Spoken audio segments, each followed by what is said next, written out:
Welcome to the Dating Kinky Podcast, a cast about love, sex, romance, and kink. I found a meme online, as I often do, and it rang true for like 3 seconds. Then I downloaded it and changed it and posted it with a note about bias confirmation.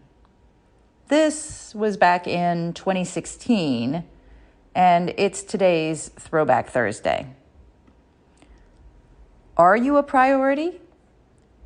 Do you really want to be? The original post has a graphic that says, "No one is really busy. It all depends on what number you are on their priority list." And in another font, maybe it's bullshit. The original meme didn't have the bits about it being bullshit, of course, but it is. Or rather, it might be. Thing is, lots of people are really busy. To suggest that some people don't have more on their plate than others is denying reality. Some have kids, a job with long hours, a dying parent, heavy volunteer efforts, all of the above. How would you feel if that amazing person gave these all up for you? Honestly. In 2 years when they don't have a job, but hey, you're their priority. Or when their children are neglected, but they always have time for you. And of course, the priority list does come into play. Yes. However, if your schedules do not mesh or your priority to see them is not high either, then it will not work. Also, if you need more time than they can offer, it will also not work. Not because you are not their priority, but because they just don't have enough left after their life. And that's okay.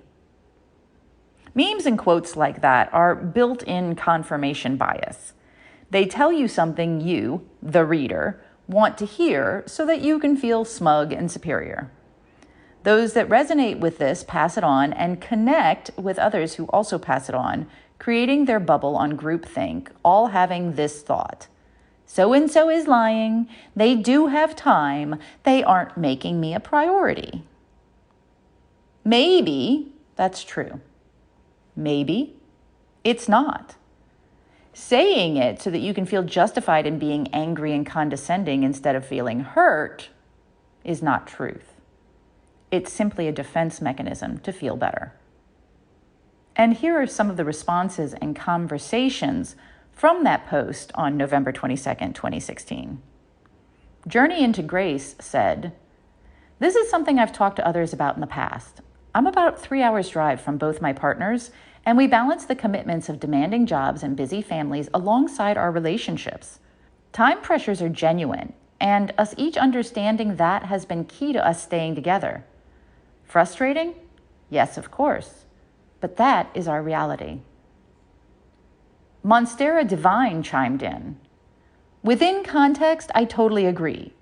Although when I was younger, realizing I wasn't a priority got me to leave some pretty screwed up relationships in which I thought there was more of a connection with them when there really wasn't.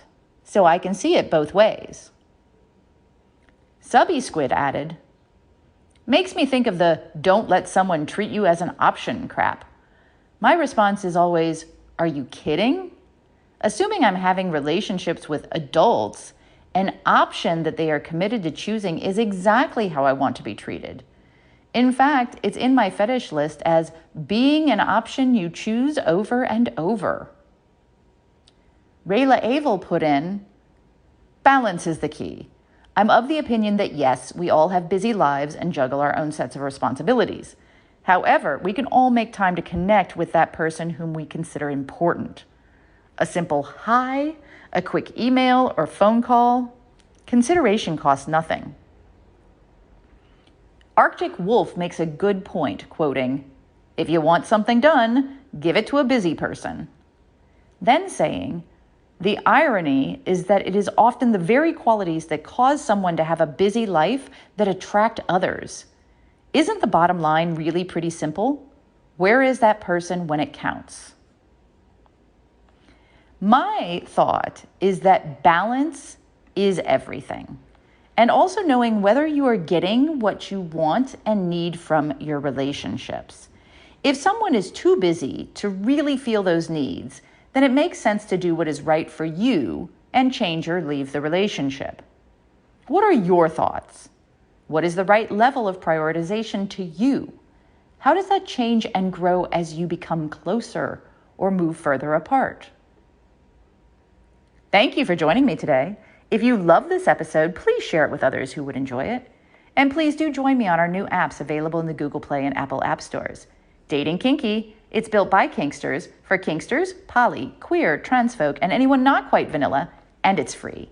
Find me on FetLife as Nookie Notes, and on Twitter, Pinterest, YouTube, Facebook, and Medium as Dating Kinky.